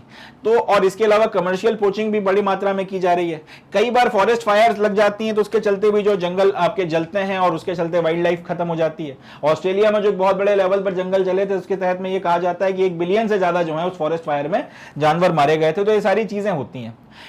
It is being felt that conservation of wildlife is of great significance to the nation as well as the world heritage along with the promotion of ecotourism. What steps have been initiated by the government in this direction? तो ये सारी चीजें जब हो गई और नुकसान इतना ज्यादा हो गया कि आपको पूरे आपके फॉरेस्ट वगैरह के ऊपर, आपके इन्वायरमेंट के ऊपर और बाकी चीजों के ऊपर इसका असर बहुत एडवर्स तरीके से समझ में आने लगा, तो फिर लोगों को ये समझ में आया कि भाई इनका कंजर्वेशन करना जरूरी है। जिस तरीके से इंडिस्क्रिमिनेटली हम इनको मार काट रहे हैं, इससे नुकसान होता चला जाएगा, ऐसे हम आगे नहीं बढ़ सकते, आपको इनका कंजर्वेशन करना पड़ेगा। इसका सिग्निफिकेंस नेशनल लेवल पर और इंटरनेशनल लेवल पर बहुत ज़्यादा है। एक तो इको टूरिज्म के लिए आप इसको प्रमोट कर सकते हो, उससे भी पैसा कमाया जा सकता है, मगर इसके अलावा भी इनको कंजर्व करना बहुत ज़रूरी है। तो सवाल ये उठता है कि आखिर इसके कंजर्वेशन के लिए सरकार ने क्या क्या कदम उठाए हैं, थोड़ा सा उसके बारे में बातचीत करेंगे और उसी से रिलेटेड जो नेक्स्ट टॉपिक है उसको पढ़ेंगे, जिसका नाम है wild life conservation in India. चले देखते हैं इसे। तो वाइल्ड लाइफ कंजर्वेशन के बारे में बातचीत करेंगे, सरकार ने क्या कदम उठाए इस पर भी बातचीत करेंगे। बट देखिए, इस बात को समझना इंपॉर्टेंट है। वाइल्ड लाइफ कंजर्वेशन या फिर हमें जंगलों को बचाना है, पेड़ लगाने हैं, ये सारी बातें ऐसा नहीं कि एक दिन हम जंगलों को काटते चले जा रहे थे और बहुत जब नुकसान हो गया तब हमारे दिमाग में ये बात आई है। इंडिया का ट्रेडिशन अगर आप उठाकर देखें तो प्रकृति के साथ में एक तरीके का इक्विलिब्रियम बनाकर, प्रकृति के साथ में एक तरीके की हार्मनी बनाकर रहने की शिक्षा आपको हमेशा से मिलती आई है। पंचतंत्र की कहानियाँ उठाकर देख लें, जंगल बुक उठाकर देख लें, इन सब में हमको समझ में आता है कि भाई जंगलों के प्रति, प्रकृति के प्रति, जंगलों में रहने वाली जनजातियों के प्रति हिंदुस्तान में हमेशा एक तरीके की सेंसिटिविटी रही है। तो इस बात को कहना गलत तो नहीं होगा, जो पहली लाइन लिखी हुई है कि वाइल्ड लाइफ का प्रोटेक्शन जो है उसका एक बहुत लंबा, एक एज ओल्ड ट्रेडिशन हिंदुस्तान में रहा है। हमारे जो वनवासी भाई बहन हैं वो लोग जिस तरीके से अपनी ज़िंदगी जीते हैं, वो ज़िंदगी अपने आप में एक प्रमाण है इस बात को लेकर कि भाई किस तरीके से आप नेचर के साथ में एक हार्मनी में, एक बैलेंस में रह सकते हैं। अगर आप नेचर के साथ में हार्मनी या बैलेंस में रहेंगे, प्रकृति आपको हर वो चीज़ प्रोवाइड करवाएगी जिसकी आपको ज़रूरत है एक अच्छी ज़िंदगी के लिए। बट पॉइंट यह है कि आपकी नीड्स पूरी होंगी, आपकी नीड्स पूरी होंगी, मगर आपकी ग्रीड्स कभी पूरी नहीं होंगी। तो अगर आप सिर्फ उतना ही लेते हैं जितना आपकी नीड्स हैं तब तो आप सही रहेंगे, मगर अगर आपकी ग्रीड्स बढ़ गई या नीड्स अगर आपकी ग्रीड्स में ट्रांसफॉर्म हो गई तब दिक्कतें आ जाएंगी, और ये दिक्कतें आज की तारीख में आ रही हैं। तो फॉरेस्ट कंजर्वेशन को ध्यान में रखते हुए कुछ कदम उठाए गए हैं, थोड़ा सा उस पर बातचीत करेंगे। वाइल्ड लाइफ कंजर्वेशन को लेकर जो कदम उठाए गए हैं उसके बारे में प्रोमिनेंटली अब थोड़ा सा डिस्कशन हम लोगों को करना है। 1972 में एक कॉम्प्रिहेंसिव वाइल्ड लाइफ एक्ट पास किया गया था, जिसमें एक लीगल फ्रेमवर्क दिया गया था कि भाई किस तरीके से वाइल्ड लाइफ का प्रोटेक्शन एंड कंजर्वेशन जो है हिंदुस्तान में किया जाएगा। याद रखिएगा, 1972 में एक वाइल्ड लाइफ एक्ट आया जिसमें यह बोला गया कि भाई ये कानूनी पूरा का पूरा फ्रेमवर्क है, इसके तहत में इस संस्था को ये पावर है, ये लोग ये कदम उठा सकते हैं। सारी चीजें करने के पीछे का ऑब्जेक्टिव क्या है? वाइल्ड लाइफ कंजर्वेशन जो है हिंदुस्तान में हो, हिंदुस्तान में जो वाइल्ड लाइफ है उसका प्रोटेक्शन आपने अच्छे से करना है। जो दो मेन ऑब्जेक्टिव इस एक्ट के थे वो ये था कि एक तो आपकी जितनी भी इंडेंजर्ड स्पीशीज हैं जिनका नाम इस पर्टिकुलर एक्ट के शेड्यूल में लिखा गया, उन सबका एक तो आपने उन सबको जो है प्रोटेक्शन करना है। मतलब इस कानून में बकायदा आपने एक शेड्यूल बनाया, एक लिस्ट बनाया कि भाई ये सारे ये जो जानवर हैं ये सारे के सारे अभी आपका इंडेंजर्ड है और इनका प्रोटेक्शन करना जरूरी है। एक तो इन सब का प्रोटेक्शन करना है, इन सब का कंजर्वेशन करना है, इन सबको जो है बचाना है, इनकी नस्ल कुशी को रोकना है, इनको और ज्यादा जो है प्रमोट करना है, ये सारी चीजें करने की जिम्मेदारी। और दूसरा, to provide legal support to the conservation areas of the country classified as national park, sanctuaries and closed areas. कुछ ऐसे भी एरियाज वगैरह थे जहां पे आपका बड़े लेवल पर कंजर्वेशन की एक्टिविटीज चल रही थी। अब किसी को आपने नेशनल पार्क के तौर पे क्लासिफाई किया था, किसी को सेंचुरी बोला था और कईयों को क्लोज्ड एरिया बोल दिया। तो इस सारे एरिया का जो है लीगल प्रोटेक्शन करने की जिम्मेदारी भी जो है इनके ऊपर डाली गई। इनको यह बोला गया कि भाई इसको लीगली प्रोटेक्ट करना है ताकि यहां पर अच्छे से कंजर्वेशन हो सके, जानवरों को जो है ठीक तरीके से प्रोटेक्ट किया जा सके और इनकी ब्रीडिंग वगैरह बढ़ाई जा सके। इस एक्ट को फिर 1991 में कॉम्प्रिहेंसिवली अमेंड किया गया और इसमें पनिशमेंट को जो है स्ट्रिंजेंट तौर पर डाला गया। मतलब यहां पर ये जो एरियाज बनाए गए इनके लिए आपने नियम कानून बना दिए कि भाई इसमें कौन जा सकता है, कौन नहीं जा सकता है, नेशनल पार्क में कौन जा सकता है, सेंचुरी में कौन नहीं जा सकता, क्लोज्ड एरियाज का क्या मतलब है, क्या यहां पर लिमिटेशंस हैं, सारी चीजों को आपने कानूनी तौर पे लिख दिया। मगर जब ये समझ में आया कि कानूनी तौर पे इन सब चीजों को लिखने के बाद भी इतना अच्छे से लागू नहीं करवाया जा सक रहा है, तो ऐसी परिस्थिति में फिर किया ये गया कि आपने 1991 में इसको फिर से जो है अमेंड किया, चेंज किया और आपके जो पनिशमेंट्स वगैरह थे बहुत ज्यादा स्ट्रिंजेंट कर दिए। इसमें प्रोविजंस वगैरह डाले for the protection of species of the plant species and conservation of endangered species of the wild animals. तो एक तो ये किया गया कि आपने इनके कंजर्वेशन वगैरह के लिए और ज्यादा प्रोविजंस वगैरह को जोड़ा। दूसरी चीज जो की गई वो ये थी कि आपने इंडेंजर्ड स्पीशीज वगैरह के कंजर्वेशन के नियम कानून तोड़ने पर फिर जो आपका पनिशमेंट वगैरह था उसको और ज्यादा सख्त कर दिया। आज की तारीख में इन सारी चीजों का नतीजा यह है कि हिंदुस्तान में 101 नेशनल पार्क, 553 सेंचुरीज आपको देखने को मिलती हैं। ये सबका जो लिस्ट है आपको आपकी किताब के अपेंडिक्स 5 में देखने के लिए मिल जाएगा, तो आप चाहें तो उसमें से इनको पूरा रीड कर सकते हैं। Wildlife conservation has a very large ambit with unbounded potential for the well-being of the humankind. However, this can be achieved only when every individual understands its significance and contributes his bit.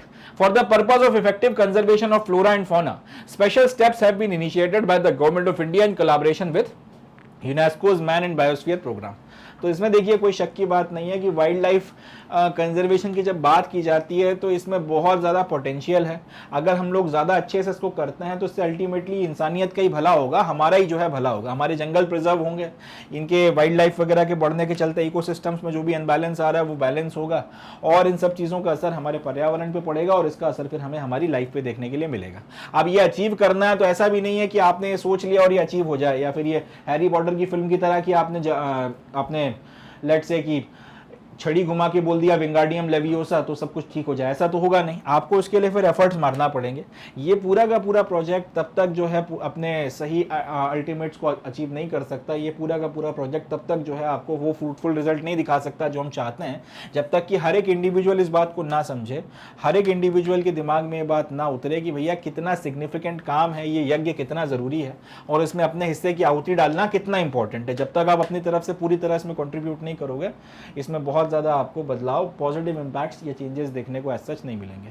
For the purpose of effective conservation of flora and fauna, special steps have been initiated by the government of India in collaboration with UNESCO's man and biosphere reserve programme. इसी बात को ध्यान में रखते हुए ज़्यादा effective conservation हमारे flora and fauna का, यानी कि हमारे जो आपका वेजिटेशन है और हमारे जो जानवर हैं उनका सही तरीके से जो है आपका कंजर्वेशन किया जा सके, इसको ध्यान में रखते हुए गवर्नमेंट ऑफ इंडिया ने बाकायदा यूनेस्को के साथ में मैन एंड बायोस्फीयर प्रोग्राम वगैरह जो है इसको बनाया है।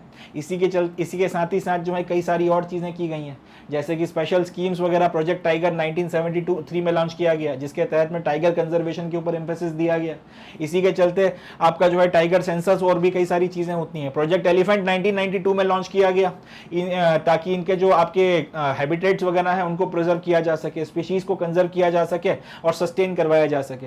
प्रोजेक्ट टाइगर एक सबसे सक्सेसफुल प्रोजेक्ट्स में से एक है वाइल्ड लाइफ कंजर्वेशन का। इसके चलते हिंदुस्तान में जो टाइगर्स की पॉपुलेशन डिक्लाइन में जा रही थी, इनको ना सिर्फ जो है रोका गया, चेक किया गया, उसको बाकायदा फिर जो है उनका कंजर्वेशन हुआ और आज की तारीख में आपको इंडिया में टाइगर्स की पॉपुलेशन बढ़ती हुई दिखती है। यहीं से एक सवाल मैं आप लोगों से पूछता हूं, आप मुझे बताइए कि हिंदुस्तान में सबसे ज्यादा टाइगर्स कौन से स्टेट में देखने के लिए मिलते हैं? एक जीके का क्वेश्चन है, जवाब दीजिएगा। नहीं अगर नहीं पता है तो गूगल कर देख सकते हैं कि सबसे ज्यादा टाइगर्स आपको कौन से स्टेट में देखने को मिलते हैं, बताइएगा। The main objective of the scheme is to ensure maintenance of viable population of tigers in India for scientific, aesthetic, cultural and ecological values and to preserve areas of biological importance as natural heritage for the benefit and education and enjoyment of the people. तो project tiger का main objective क्या है?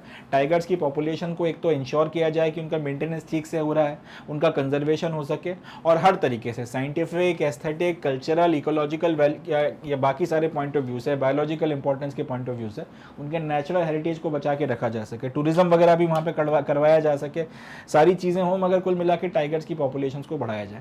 Initially the project tiger was launched in 9 tiger reserves covering an area of 16,339 square kilometre, which is now increase to 50 tiger reserves encompassing 71,000 and 27.10 square kilometre of core tiger habitats distributed in 18 state. तो शुरुआत में आपका जो tiger project था 9 tiger reserves में launch किया गया and बढ़ते बढ़ते आज की तारीख में 50 टाइगर रिजर्व्स में इस एरिया से इस एरिया तक जो है हम पहुंच गए और 18 स्टेट्स में पूरी की पूरी प्रक्रिया चल रही है। चलें, नतीजा क्या हुआ इन सब चीज़ों का? टाइगर का पॉपुलेशन जो 2006 में 1411 के आसपास था, बढ़ते बढ़ते वो 2020 में 2967 के आसपास आ गया है और ये आज की तारीख में पूरी दुनिया में टोटल जो ग्लोबल टाइगर पॉपुलेशन है उसका 70% है। दूसरे शब्दों में दुनिया में सबसे ज़्यादा टाइगर्स हिंदुस्तान में पाए जाते हैं। 1411 से लेकर 2967 लगभग डबल के आसपास तक अगर हम लोग गए हैं तो ये अपने आप में एक बहुत सिग्निफिकेंट अचीवमेंट है, बट फिर भी ये अभी सफिशिएंट नहीं है। ये अभी भी सफिशिएंट नहीं है, अभी बहुत करने की ज़रूरत है, अभी और इसमें इंप्रूवमेंट करने की ज़रूरत है। इसी तरह से 1992 में प्रोजेक्ट एलिफेंट लॉन्च किया गया था, ताकि आपकी जो वाइल्ड लाइफ में आपका जो फ्री आपकी पॉपुलेशन है एलिफेंट्स वगैरह की, जो फ्री एलिफेंट्स वगैरह हैं, इनके कंजर्वेशन वगैरह में स्टेट्स की मदद की जा सके। इसका जो एम था वो ये था कि इनका एक long term survival of identified viable population जो एलिफेंट्स का इनके नेचुरल हैबिटेट में वो इंश्योर करवाया जा सके।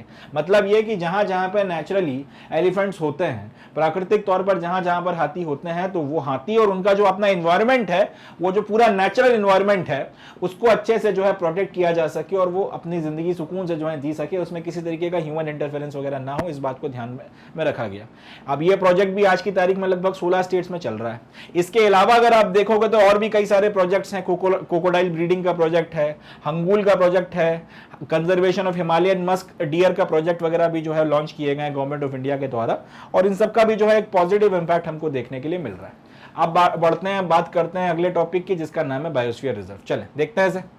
तो अब बायोस्फीयर रिजर्व की बात करेंगे एंड ये अपना लास्ट टॉपिक भी होगा इस लेक्चर के लिए। अब biosphere reserve is a unique and representative ecosystem of terrestrial and coastal areas which are internationally recognised within the framework of UNESCO man and biosphere programme. मतलब क्या हुआ, बायोस्फीयर रिजर्व क्या है? एक यूनिक और रिप्रेजेंटेटिव इकोसिस्टम है जहां पे टेरिस्टेरियल और कोस्टल दोनों एरियाज जो हैं वो शामिल किए जाते हैं या किए जा सकते हैं। प्लस इस इकोसिस्टम को यूनेस्को का man and biosphere reserve programme जो है वो रिकॉग्नाइज करता है। मतलब एक ऐसा यूनिक इकोसिस्टम जो आपको जनरली कहीं और देखने को ना मिलता हो, चाहे पूरी तरह से जमीन पर हो, चाहे कोस्टल एरिया में हो, चाहे आपका जमीन और कोस्टल एरियाज के कॉम्बिनेशन की मदद से बनकर तैयार हुआ हो। सिर्फ इतनी सी बात नहीं है, उसको यूनेस्को बकायदा अपने मैन एंड बायोस्फीयर प्रोग्राम के तहत में अगर उसको रिकॉग्नाइज करती हो, तब जो है कहीं ना कहीं वो बायोस्फीयर रिजर्व आपके लिए वो जो एरिया है वो आपका बायोस्फीयर रिजर्व कहलाएगा। अब एक बायोस्फीयर रिजर्व डिक्लेयर करने का फायदा कि आपने किसी जगह को उठा के बायोस्फीयर बोल दिया, तो रामलाल को श्यामलाल या श्यामलाल को रामलाल बोल देने से क्या फर्क पड़ जाएगा, या किसी एरिया को बायोस्फीयर रिजर्व बोल दिया तो उससे फायदा क्या हो रहा है? तो बात यह है कि बायोस्फीयर रिजर्व जो भी जगह को डिक्लेयर किया जाता है उसके साथ में कुछ एम्स भी उसके साथ में जोड़े जाते हैं। जनरली 3 ऑब्जेक्टिव्स आप किसी भी जगह को अगर बायोस्फीयर रिजर्व बोलते हो तो उसको बाद में उस पर्टिकुलर जगह को बायोस्फीयर रिजर्व डिक्लेयर करने के बाद में उस जगह से ये 3 ऑब्जेक्टिव्स पूरा अचीव करने की जो है के लिए आपको प्रोत्साहित किया जाता है, या फिर ये बोला जाता है कि आप ये 3 ऑब्जेक्टिव्स अचीव करेंगे क्योंकि अब आपको बायोस्फीयर रिजर्व डिक्लेयर कर दिया गया। तो जनरली 3 ऑब्जेक्टिव्स जो हैं किसी भी बायोस्फीयर रिजर्व में अचीव करने के लिए बोले जाते हैं। अगर आपके पास कोई क्षेत्र है जिसको आपने बायोस्फीयर रिजर्व डिक्लेयर कर दिया है, तो 3 चीजें आप उसकी मदद से अचीव करना चाहते हो। पहला तो वहां पर जो बायोडाइवर्सिटी है और जो इकोसिस्टम मौजूद है, जो अपने आप में यूनिक है, जिसके चलते ये बायोस्फीयर रिजर्व डिक्लेयर हुआ है, उसका कंजर्वेशन करना है ताकि आने वाले वक्त में प्रकृति को वहां पे नुकसान ना हो सके और ठीक तरीके से जो है वहां पे जिस तरीके की व्यवस्था है उस तरह से व्यवस्था बना के रखी जा सके, उसको चलाया जा सके और उसको और इंप्रूव किया जा सके। दूसरा, यहाँ पे डेवलपमेंट जितना हो सके वो करवाना एक इंपॉर्टेंट रेलेवेंट बात होती है। Association of environment with development, यहाँ पर डेवलपमेंट वगैरह जो है वो भी करवाया जाए, मगर इस तरीके से करवाया जाए कि एनवायरमेंट को साथ में लेके चला जाए, एनवायरमेंट को नुकसान नहीं पहुंचना चाहिए। और तीसरी चीज, लॉजिस्टिक्स वगैरह जो है वो मुहैया कराए जाए कि ताकि यहाँ पे इंटरनेशनल रिसर्च वगैरह जो है वो हो सके, मॉनिटरिंग वगैरह जो भी आपको करनी है यहाँ पे वो सारी चीजें करवाई जा सके। इन सारी बातों को ध्यान में रखकर बायोस्फीयर रिजर्व वगैरह डिक्लेयर किए जाते हैं ताकि किसी भी जगह पे कंजर्वेशन, डेवलपमेंट और लॉजिस्टिक्स जो हैं उनको इंश्योर करवाया जा सके। आज की तारीख में इंडिया में बात की जाए तो कुल मिला के हमारे पास में 18 बायोस्फीयर रिजर्व देखने के लिए मिलते हैं, और इसमें से 11 बायोस्फीयर रिजर्व जो हैं वो यूनेस्को ने अपने world network of biosphere reserve programme के तहत में रिकॉग्नाइज कर रखे हैं। लिस्ट जो है अपने बायोस्फीयर रिजर्व की वो भी दी हुई है, तो मैं इनके नाम आपको पढ़ के बताता हूं, बाकी ये अपने को ध्यान में रहने चाहिए। पहला जो बायोस्फीयर रिजर्व डिक्लेयर किया गया था वो था नीलगिरी का। दूसरा नंदा देवी का। नंदा देवी का जो ये बायोस्फीयर रिजर्व है ये उत्तराखंड में। नीलगिरी का बायोस्फीयर रिजर्व तमिलनाडु, केरल और कर्नाटक तीनों के क्षेत्र में आ जाता है। नंदा देवी का जो बायोस्फीयर रिजर्व है ये उत्तराखंड में है। नोरकेक जो आपका रिजर्व है ये आता है मेघालय में। नोरकेक रिजर्व जो है ये मेघालय में आता है। मनस बायोस्फीयर रिजर्व जो है ये आता है असम में। इसके बाद सुंदरबन का बायोस्फीयर रिजर्व ये आ जाता है पश्चिम बंगाल। गल्फ ऑफ मन्नार का जो बायोस्फीयर रिजर्व है ये सदर्न तमिलनाडु में आता है। ग्रेट निकोबार का बायोस्फीयर रिजर्व वो अपने अंडमान एंड निकोबार के अंडर में आएगा। सिमलीपाल बायोस्फीयर रिजर्व जो है ये उड़ीसा का जो मयूरभंज डिस्ट्रिक्ट पड़ता है उसमें आता है। तो मयूरभंज ये आपका ये उड़ीसा में आ गया। डिब्रू सैकोवा जो आपका बायोस्फीयर रिजर्व है ये असम में आता है। दिहांग देबांग जो बायोस्फीयर रिजर्व है ये अरुणाचल प्रदेश में आता है। तो नाम याद रखिएगा, नीलगिरी कहां पर है, एक पर्टिकुलर राज्य में नहीं है, कर्नाटक, तमिलनाडु और केरल की बॉर्डर पे ये आपको जो देखने के लिए मिलता है, पूरा क्षेत्र जहां eastern and western Ghats combine करते हैं वहां पे नीलगिरी बायोस्फीयर रिजर्व बनता है। Nanda Devi biosphere reserve Uttarakhand. नॉर्केक या नॉकरेक जो बायोस्फीयर रिजर्व है ये कहां है, ये मेघालय में है। मनस असम में पड़ता है। Sundarban Paschim Bangal. Gulf of Mannar southern Tamil Nadu. Great Nicobar Andaman and Nicobar में। सिमलीपाल बायोस्फीयर रिजर्व उड़ीसा या उड़ीसा के मयूरभंज डिस्ट्रिक्ट में। डिब्रू सैकोवा ये असम में है। देहांग दिबांग जो है ये पड़ता है अरुणाचल में।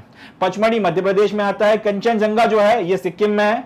अगस्त्य मलाई ये पड़ता है केरल में, इंपॉर्टेंट है। Parts of Tirunelveli and Kanyakumari districts in Tamil Nadu and Thiruvananthapuram Kollam and Pathanamthitta districts in Kerala. तो ये पड़ता है केरल में और तमिलनाडु में। अगस्त्य मलाई बायोस्फीयर रिजर्व केरल और तमिलनाडु में आता है। अचनकमार और अमरकंटक ये पड़ता है आपका मध्य प्रदेश और छत्तीसगढ़ में। कच्छ का बायोस्फीयर रिजर्व पड़ता है गुजरात में। कोल्ड डेजर्ट बायोस्फीयर रिजर्व पड़ता है Pin valley national park and surroundings. Chandratal and Sarchu and Kibber wild life sanctuary in Himachal Pradesh. ये कोल्ड डेजर्ट जो है ये आपको देखने को मिलता है हिमाचल प्रदेश में। शेषाचलम ये पड़ता है आंध्र प्रदेश में। और उसके बाद में आपका पन्ना जो रिजर्व है ये आता है मध्य प्रदेश में। ये कुल मिला के इतने आपके बायोस्फीयर रिजर्व्स हैं जो अपने को ध्यान में रखने हैं। कहां पे कौन से राज्य में पड़ते हैं ये सवाल पूछा जा सकता है। इनफैक्ट लास्ट ईयर के सिविल सर्विसेज में इनका पूरा एक जो है नीलगिरी, नंदा देवी और नॉर्केक इनका जो है जिक्र एक क्वेश्चन में आया था, तो ये अपने को याद रहने चाहिए। चलें, तो इसी के साथ में आज का जो अपना सेशन है ये यहीं पे समाप्त होता है और इसी के साथ में ये जो चैप्टर है इसका कंप्लीट चैप्टर रिवीजन का सेकंड पार्ट भी जो है यहीं पे एंड होता है। तो सेशन अब अपन लोग अब यहीं पे समाप्त करते हैं। एंड करने के पहले बस एक बात आपको बतानी है, जैसे कि मैंने आपको सेशन की शुरुआत में ही बताया था कि मैग्नेट ब्रेन्स एक ऐसा प्लेटफॉर्म है जहां पे सारा quality educational content exclusively free of cost आपको प्रोवाइड कराया जाता है। अगला सवाल आप ये पूछोगे कि ये कंटेंट आप एक्सेस कैसे कर सकते हो, तो इसके 3 तरीके हैं। एक, आप इसे मैग्नेट ब्रेन्स के हमारे यूट्यूब चैनल पर जाकर देख सकते हैं, सारा कंटेंट वहां पे अवेलेबल है, वहां से आप इसको एक्सेस कर सकते हैं। दूसरा, आप इसे मैग्नेट ब्रेन्स की वेबसाइट पर जाकर एक्सेस कर सकते हैं। और तीसरा, जो शायद सबसे अच्छा तरीका है, आप इसको मैग्नेट ब्रेन्स का ऐप डाउनलोड करें और उसकी मदद से आप इसको एक्सेस कर सकते हैं। ये सारा कंटेंट आपके मोबाइल फोन पर, आपके टैबलेट पर और आपके पीसी पर, तीनों पर चल जाएगा। ये सारा कंटेंट जो है आप वहां से एक्सेस कर सकते हैं। तो ये सारा जो CBSE English medium, Hindi medium, NTSC, olympiad, CUET, spoken English और बाकी सारी चीजें आपको यहां से अवेलेबल करवाई जाएंगी। इसके अलावा हमें ये भी पता है कि आपको वीडियोस देखने के बाद में रिवीजन के लिए नोट्स की जरूरत पड़ेगी, तो ये नोट्स भी आपको हार्ड कॉपी बुक्स के फॉर्म में और ई बुक्स के फॉर्म में अवेलेबल करवाए जाते हैं। इनका भी लिंक डिस्क्रिप्शन में डाला हुआ है, तो इनको भी आप वहां से एक्सेस कर सकते हैं। इसके अलावा अगर आप लोगों को कोई और डाउट हो, कोई और आपके मन में बात हो, कोई आप नए कोर्स की डिमांड करना चाहते हैं, कोई और आपकी एक्सपेक्टेशंस हैं, तो वेरियस सोशल मीडिया प्लेटफॉर्म्स पे हम मौजूद हैं, यहां पर जाके आप हमको बता सकते हैं एंड हम आपको जल्दी से जल्दी फिर वहां पर रिवर्ट करेंगे एंड जो भी फिर आपका डाउट या जो भी आपकी डिमांड है उसको जल्दी से जल्दी सेटिस्फाई किया जाएगा।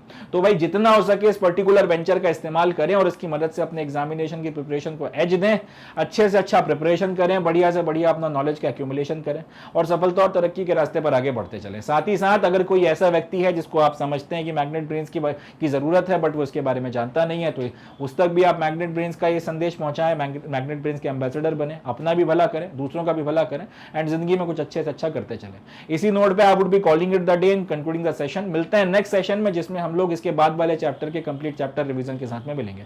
तब तक के लिए अपना बहुत ध्यान रखें, खुश रहें, पॉजिटिव रहें, हंसते मुस्कुराते रहें एंड जुड़े रहें मैग्नेट ब्रेन्स के साथ। थैंक यू, जय हिंद।